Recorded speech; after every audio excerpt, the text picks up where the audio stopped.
Waves itinerary, and he understands that the Great Barrier Reef is here, and he can visit it in some kind of time period. It's going to be great. You're going to have a lovely time. So my name is Abbi, and I'm a marine biologist, and I work on the Great Barrier Reef. Your pointer is broken. All good? Okay. So, as you might be able to tell from my accent, I'm not from here, but I want to reassure you that I've been in Australia long enough to understand the difference between Queensland English and the Queen's English. These days, I'm all about the Arvos, Barbies, Mozzies, U's. In fact, I'm basically a Queenslander nowadays. It's kind of a superpower, really, being able to travel 30 years back in time. Maybe by 2054 you guys will have a functioning public transport system. Too close to home, I don't know. I've learned a lot in my journey to becoming a true Queenslander, and I wanted to share with you the key lessons that you need to learn to become a real Queenslander like me. So, first and foremost, sun protection is key for all Queenslanders, but particularly those of us of a lighter complexion, or us rangers. Being ginger is such a hassle in Queensland that there isn't a cowboy hat big enough to protect me from the sun. And you guys love cowboy hats here. Secondly, hydration is important.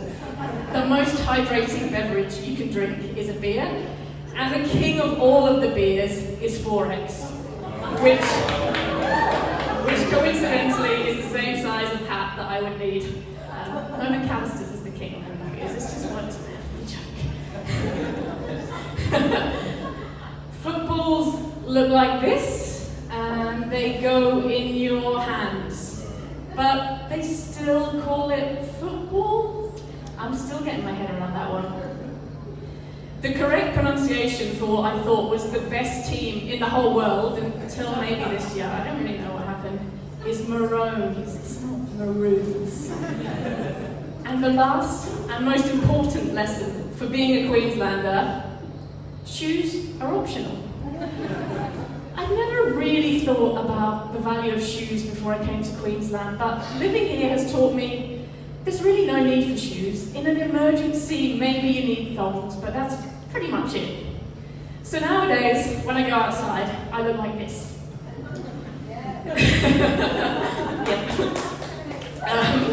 But I didn't just move to Cairns to assume my true identity as a Queenslander and try and assimilate as a Cairns local.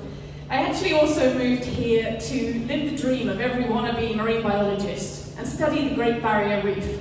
So when I tell people that, they normally say, "Oh, cool. Are you chasing whales? Or are you studying corals? Or won't you melt in the Queensland sun?" All good questions. And us rangers take sun protection very, very seriously, as you can see. But I actually moved half the way across the world for grass. The best,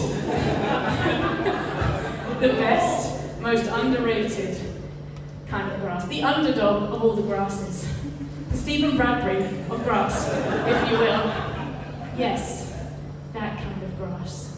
Luscious, beautiful, delicious. Seagrass.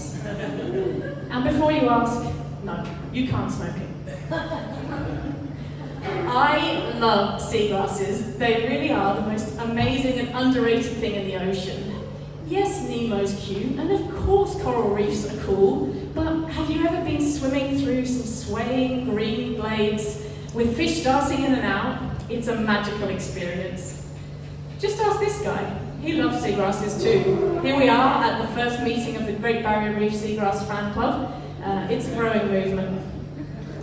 So to truly illustrate the depth of my love for seagrasses, I'll show you a few photos.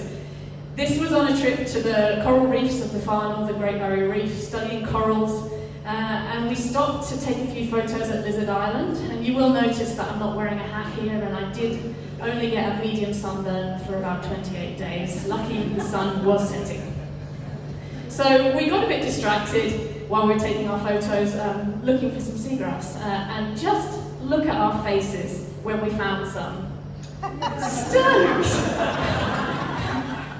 I mean, just look at the way I'm looking at that piece of seagrass. I don't look at anyone that way. Not my partner, not my dog, except maybe, oh, look at that piece of seagrass. One of the best moments of my life was when my partner turned to me, held out his hand and said, "Hey Abby, is this seagrass?" Beautiful. So anyway, back to the original piece of seagrass. Here's a few other angles so you can truly appreciate the beauty. Oh, here we are again. Isn't it lovely? Don't we look happy? Okay, so here I am on a very difficult day at work, just looking at that big famous habitat that you've all heard about, just wishing instead that it looked like this. I know the Great Barrier Reef might be famous for its coral, but I'm here to tell you that there's actually more seagrass in the Great Barrier Reef than there is coral, and so it covers a larger area than the corals do. And like grasses on land, seagrasses can form extensive underwater meadows, and we're pretty lucky here in the GBR to have over 10 species of seagrass, depending on the seagrass scientist that you ask, or taxonomist. So it's pretty cool, hey? And I'd go as far as to say that a rebrand is in order. What about the Great Barrier Grass, or GBG for short? Yeah, G. So I know you're already jumping to join my campaign to be on Team Seagrass, but I thought maybe I'd introduce you to some other people who really, really love seagrasses too. So first up we have fish. They live and grow up in seagrass meadows, and unfortunately they can also die in seagrass meadows, but that makes it a really good hunting ground for other fish and a really good fishing ground for fishermen too. Turtles and dugong, they love seagrass. Dugongs can eat up to 40 kilograms of seagrass a day, and humans can put seagrasses in salads too, but most normal humans don't try and eat it directly from the seabed. So if dugongs are the sea cows of the ocean, turtles are, well, they can eat up to 5 kilograms of seagrass a day, so maybe the sheep of the seas? But they really love seagrasses too. If you enjoy healthy waterways, you should love seagrasses because they'll filter out sediments and nasties from the water column, giving us lovely clean water. If you live on planet Earth, you should love seagrasses because they're really good at storing carbon and keeping it locked up for millennia. If you're a plant lover, you should love seagrasses because they're the only flowering plant that we have in the ocean, arguably the best of all plants.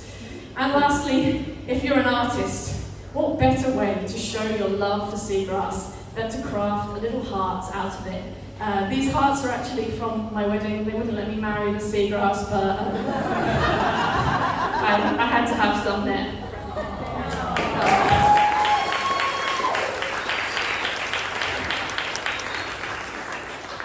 So, I study seagrasses on the Great Barrier Reef, and like every good science doctor, I want to look after the seagrass and make sure that it's doing well. So we do this by flying, swimming, or walking over the seagrass meadow, checking how much seagrass is at site, how big the meadows are, how many species we have, and just generally making sure that Great Barrier seagrass is going okay. It's a pretty tough job, as you can see. So one thing I'm particularly interested in is turtles. Now you might think this is because I'm secretly a turtle hugger and not a true seagrass lover, but don't worry. I wanted to know what these little underwater lawnmowers are up to and what impact this can have on the seagrass meadow. So I know that everybody really loves turtles, and who doesn't love a turtle? They're the poster child of the GBR, but I'm here to tell you that turtles are actually kind of dumb. Yeah, sorry to break it to you. If turtles were a figure from popular culture, we might say they were this guy. Lovable, but not much happening between the ears.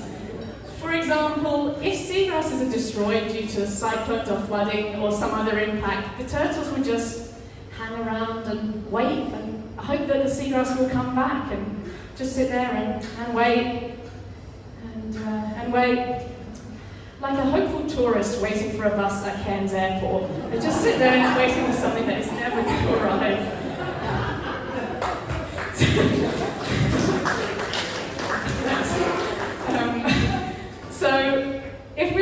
see what the turtles are up to in our seagrass meadow, this is one way to do it. So instead of following the turtles around, we use these cages that we put out in the seagrass meadow, and we can keep them out. And they keep the turtles off of small patches of seagrass, and then we can compare the parts of the seagrass that the turtles can eat to what's in the cages, which they can't eat. And turtles are pretty bougie, and they usually prefer their seagrass uncaged, but in this case they don't have a choice. So this was one of my first PhD experiments, and I put these cages out at Green Island at 3 separate sites, and I went back to check them every 2 weeks, excitedly seeing what my research was going to produce. And well, didn't really see a lot. It just really looked like this every single week. So I was a little bit sad for a while there, and after 2 months I was thinking, oh, okay, I'm not going to get any results, but it's all right. And I went to check my first site, and well, it looked like that. After 2 months, site 2 looked like this. So when we pulled up at the last site, and my colleague said to me, oh, hey, all the seagrass is gone. I didn't believe him, but this is what it looked like. And when we jumped in, it looked even more dramatic underwater. So what we found was a strange feeding technique that the turtles were using that we hadn't seen before. So you see, usually the turtles cruise along like little underwater lawnmowers, just biting the top off of all the seagrasses. But here they decided, just in this one little patch of the seagrass meadow, to just rip everything up and pull it all out, like a wild pig going through your favourite veggie patch. They made an absolute mess, just grabbing everything. So the interesting thing was, it was just in this one small part of the meadow, and it didn't really kind of expand out, this bare patch. So we're kind of thinking, well, what's going on here? Maybe it's just one turtle that really doesn't want to share? But actually, I was pretty upset with these turtles, obviously, for ruining my beautiful, wonderful seagrass. But actually, it's quite an interesting discovery. So it might seem like the turtles are kind of stupid, but maybe they're actually geniuses. So what we realized was that these turtles were actually on a bit of a keto diet and were in desperate need of some carbohydrates. Like a drunk backpacker rolling out of Gilligan's needing chips, these guys just needed their carbs. So where do you go to look for carbohydrates in the ocean? Well, you dig. And so the below ground parts of the seagrass plant are really rich in carbohydrates, the roots and the runners. So we think that the turtles were clearing all the above ground parts of the plants and then digging to pull out the below ground parts to get the carbohydrates. And so why is it important that we understand more about this? Well, from a monitoring perspective and understanding how healthy seagrasses are, it's really important, because you might look at this seagrass meadow here and think, well, it's quite sparse, the seagrass is quite short, maybe it's really unhealthy. But perhaps as soon as you turn and go the other way, the little underwater lawnmowers rock up and they're eating all of the seagrass. And so it could be that it's actually a really productive meadow, but it's being trimmed by the little underwater lawnmowers. And this also tells us a bit about the bare patches that we see popping up at Green Island, and we understand, okay, well, what's going on with these? And if we can look into it a bit more, we can understand where the turtles are forming these bare patches, how often, how regularly they're going digging for carbohydrates, basically. So this was the first time we'd see this feeding technique in the whole of the Great Barrier Reef, and only the second time we've documented this feeding of the below ground parts of the plant in the whole world. So it was a pretty cool discovery, really. So thank you for listening, and I hope I've convinced you that I am Queensland enough to be a local, that seagrasses are the MVP of the GBR, and that turtles are kind of stupid, kind of dumb. It's complicated. Thank you.